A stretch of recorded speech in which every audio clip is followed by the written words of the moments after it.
Nosotros hemos invitado hoy a Horacio Mir González. Fue piloto de un avión llamado Mirage, que junto con otros aviones en lo que era la Guerra de Malvinas, lograron atacar a la flota. Y está Horacio Mir González con nosotros.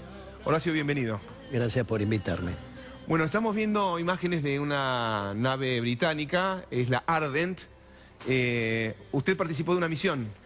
Sí, con la Ardent fue una misión que yo en ese entonces era capitán y, como usted lo ha dicho, volaba el M5 Dagger. Y entonces, entre todas las misiones, ese 21 de mayo, ya en el canal San Carlos había una gran actividad. La flota estaba desembarcando en lo que es todo San Carlos. Y entonces la Fuerza Aérea había centralizado toda su operación desde el Comando Aéreo Sur, que se había creado, desde Comodoro Rivadavia. Y entonces nos ordenan salir a atacar una unidad naval que estaba en el medio del canal San Carlos y que estaba bombardeando nuestras bases de Goose Green y de toda esa zona. Era la Ardent. Después supimos que era la Ardent. A uno le decían: tiene que atacar una unidad naval. Salí como jefe de escuadrilla con 3 aviones más, decolamos, estábamos desplegados en Río Grande, en la Tierra del Fuego, y había que cruzar hasta las islas. El Dagger no tiene reabastecimiento, bueno, ya no está en servicio, no tenía reabastecimiento en vuelo, y cruzamos toda la isla Gran Malvinas. Se ha dicho mucho, había que cruzarlo muy rasante, a muy bajo nivel. Al ras del agua. Al ras del agua. La primera parte de cruzar todo el océano había que cruzar a gran altura para ahorrar combustible. Cuando se llegaban a las primeras estribaciones de las islas, bajaban. Había que hacer un descenso muy rápido y ahí ir rasante a través de las islas, con mal tiempo. En ese día particularmente había muy mal tiempo, llovizna. Ustedes saben bien lo que es el sur. Puede estar en un minuto el sol y 2 segundos después hay nevisca, llovizna. Cruzamos Gran Malvinas y al frente nuestro, cuando entramos al canal, vimos efectivamente una unidad de superficie. A ver, creo que usted trajo unos cuadros, si me los permite. Sí, no sé si se podrá ver, porque hay que recordar que esto es tecnología del año 82. Sí. Básicamente lo que usted vio, este es el... lo que está filmado en ese entonces, el Dagger, como todo avión de combate... ¿Esto es lo que vio usted? El piloto, cuando empieza a disparar, en la mira... Los coches ahora lo tienen todos en los parabrisas, y entonces uno ve a través del parabrisa la mira. El head-up. El head-up. Ahí, o sea, usted lo puede ver, está el círculo inferior que está antes de tocar el buque, ese es el piper, ahí está lo que uno apunta con la bomba. Usted puede ver por el ángulo de aproximación que en realidad el buque está más alto que el avión. Nosotros sí estamos aproximándonos a 900 kilómetros por hora aproximadamente, y a una altura de 3 metros el buque, la estructura del buque es más alta que los 3 metros. Había que después saltar el buque. Entonces, cuando ese piper que usted recién tocaba la línea, estábamos a unos 600 metros del buque, ellos nos están tirando con misiles y con cañones, que formaba una línea como un camino en el agua, que uno iba en el medio del camino que ellos tiraban, y entonces había que atacar, tirar la bomba, con un problema que se ha hablado mucho. Las bombas después había que tirarlas muy bajo, eran bombas de 500 kilos en este caso, y la bomba tenía que tener un retardo especial, porque si no la bomba, cuando uno llegaba al barco, explotaba debajo del avión. Claro. Entonces ahí fue que las bombas cruzaron muchas veces las estructuras del barco. Y pasaban de largo. Claro, porque hay que recordar que esta fue la primera batalla aeronaval después de la Segunda Guerra Mundial. A ver, Horacio, alcánceme esa también, porque... Esta se ve mucho peor porque... Bueno, pero Mir González nos decía que esta era la visión que tenía desde... ¿Este repique qué es? Todo eso es el agua. Esa es la misión del 24 de mayo, en medio del desembarco de San Carlos, y había unos 14 buques, llega de nuevo nuestra escuadrilla, 4 aviones, y ahí vemos de golpe en la bahía de San Carlos 14 buques, es impresionante, todavía uno lo recuerda. Está lleno. Lleno, y creo que eso nos salvó. porque si no es imposible salir. Lo que pasa es que aparecimos de las sierras de San Carlos tan bajo y uno, sin darse cuenta en ese segundo, se fue ubicando entre medio de los buques. Entonces los buques dejaron de tirar porque entre ellos se iban a pegar entre ellos. Entonces ahí averiamos a varios, al Sir Bedivere y al Sir Galahad, porque de nuevo algunas bombas no explotaron. A ver, Horacio, ¿dónde estaba el 2 de abril usted? El 2 de abril estaba destinado en nuestra base, que era la base en la provincia de Buenos Aires, la 6ª Brigada Aérea de Tandil. ¿Usted sabía que se venía la guerra por Malvinas? Lo que ustedes, los que están vivos, los que estaban ya vivos en ese momento, lo mismo que leían ustedes en el diario, la Fuerza Aérea no hizo, las unidades de combate de la Fuerza Aérea no tuvieron ninguna preparación previa especial para la guerra de Malvinas. Hacíamos nuestro entrenamiento diario, que tengo que recordar algo, la Fuerza Aérea, dentro de sus responsabilidades primarias, jamás tenía la responsabilidad de ataque a buques. O sea, ustedes como pilotos... volábamos todos los días... ¿En tierra? En el entrenamiento diario, eran para los aviones Dagger, el entrenamiento primario era prácticas de ataques contra otros aviones y ataques a unidades terrestres. Ese era nuestro entrenamiento. O sea, ¿sobre agua? Volábamos, Tandil está cerca de Mar del Plata, cerca de Necochea, muchas veces hacíamos, pero jamás hacíamos operativos, porque no era la misión de la Fuerza Aérea hacer ataques a operaciones navales. Bueno, y cuando le dicen que usted va a ser uno de los pilotos, primero, ¿usted era jefe de escuadrilla? Yo era capitán, jefe de escuadrilla. ¿Eso es mucha responsabilidad? La escuadrilla está conformada por 4 aviones. El jefe de escuadrilla, un numeral que le forma al jefe de escuadrilla, un jefe de sección, que si al jefe de escuadrilla le pasa algo, es el que sigue en antigüedad, y un número 4, o sea, 4 aviones. Sí.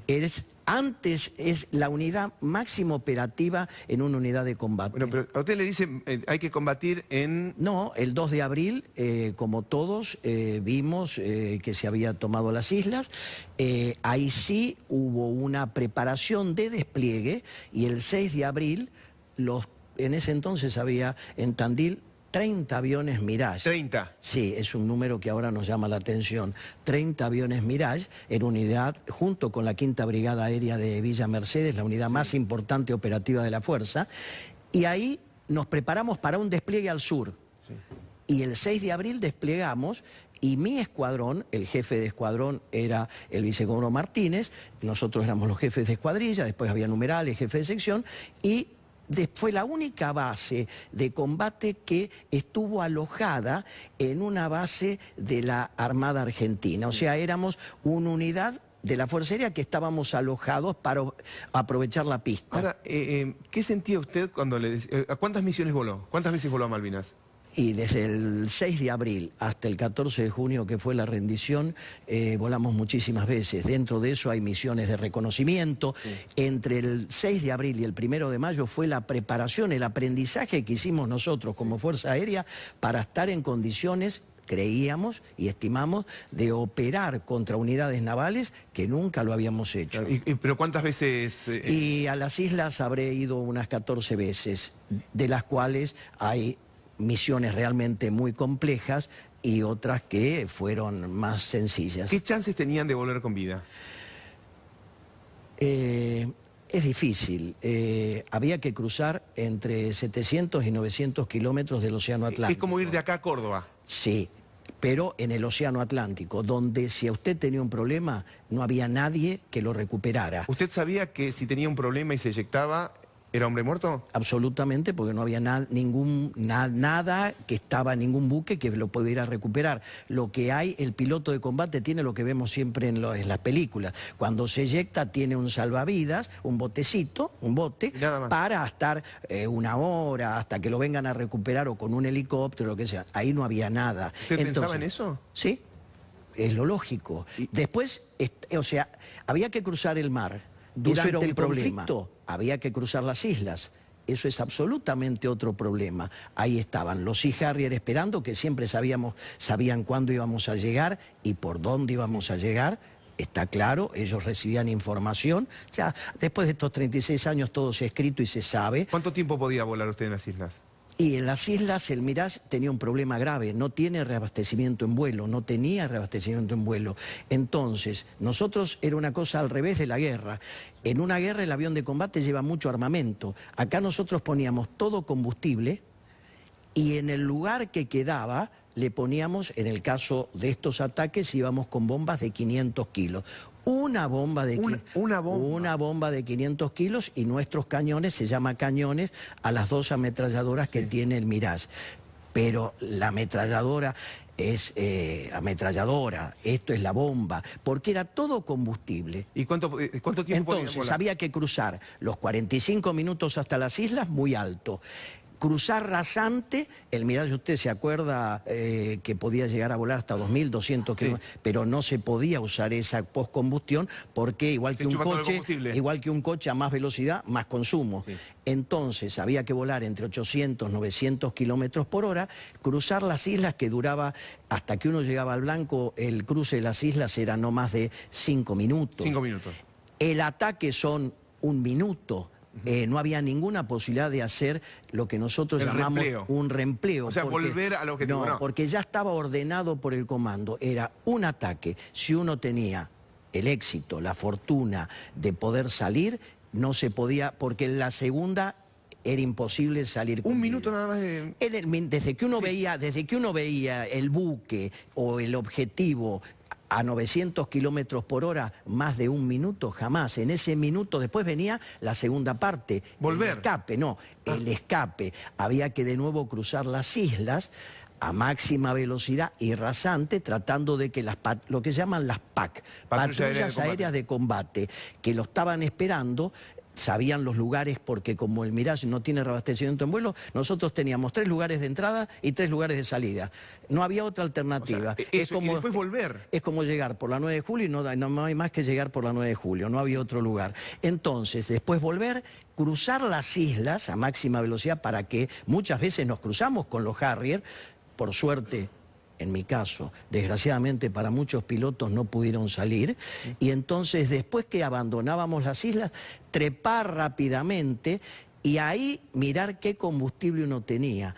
Y cruzar de nuevo 45 minutos el océano, y todas las misiones de los Mirage, de los Dagger, todos los pilotos que volaron aterrizaron con la luz de reserva prendida. O sea, en el Mirage, la luz de reserva prendida eran 600 litros. 600 litros en el Mirage son 6, 7 minutos de vuelo. No había... Nada más. Era llegar a Río Grande, y todos conocemos lo que es el sur en esa época. La peor época para un combate, el en invierno. Entonces, uno podía salir con buen tiempo. ¿Y tenía una oportunidad para aterrizar nada más? Una. Nada más que una. ¿Y esto lo hizo usted 14 veces? No. Por lo menos.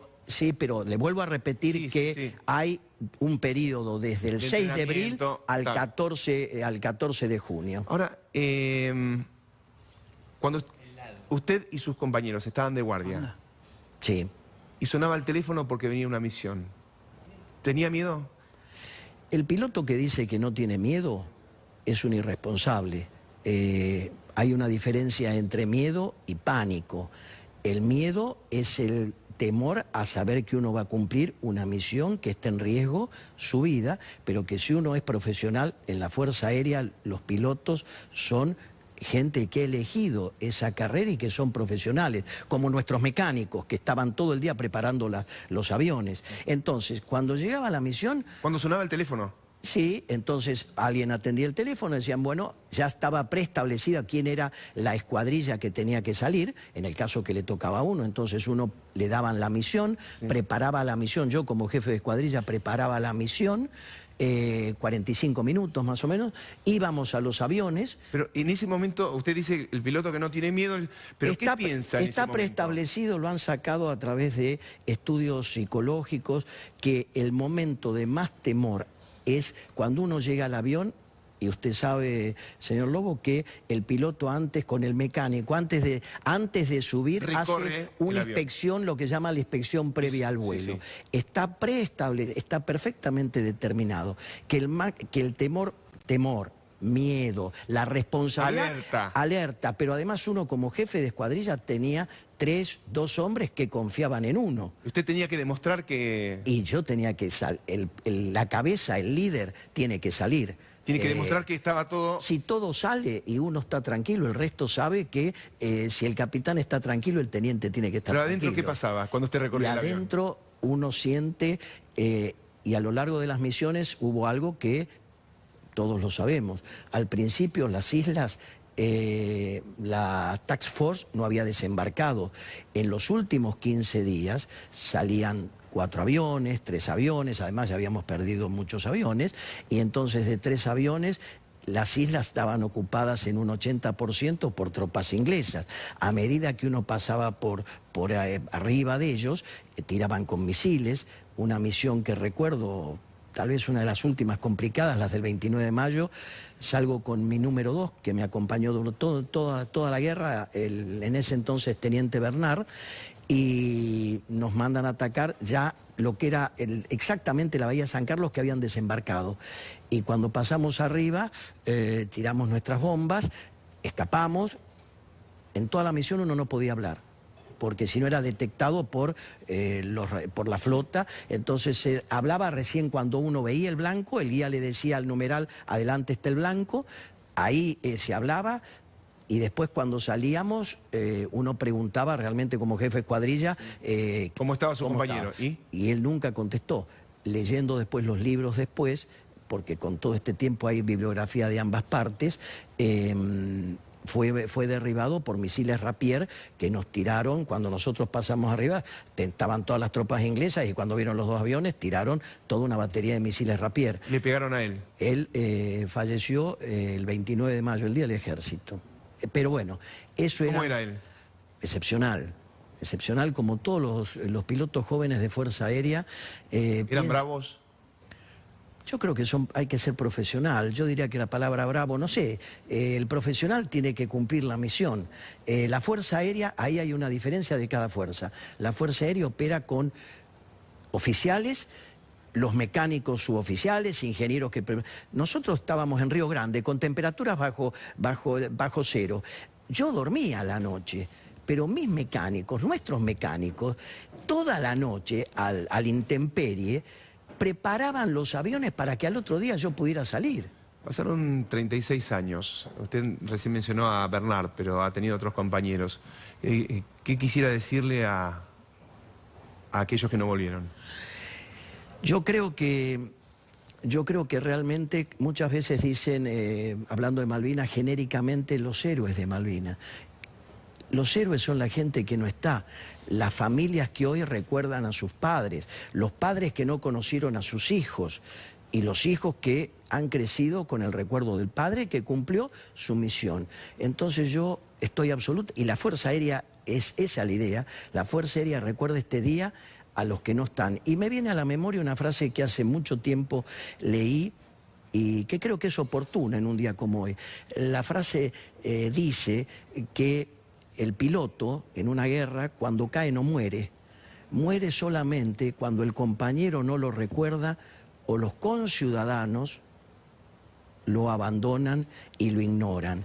Y yo creo que programas como estos en el día de hoy, que todos recuerdan el 2 de abril, hay que hacer un homenaje a la gente de las 3 fuerzas que dieron su vida por la patria, que es lo que hay que hacer.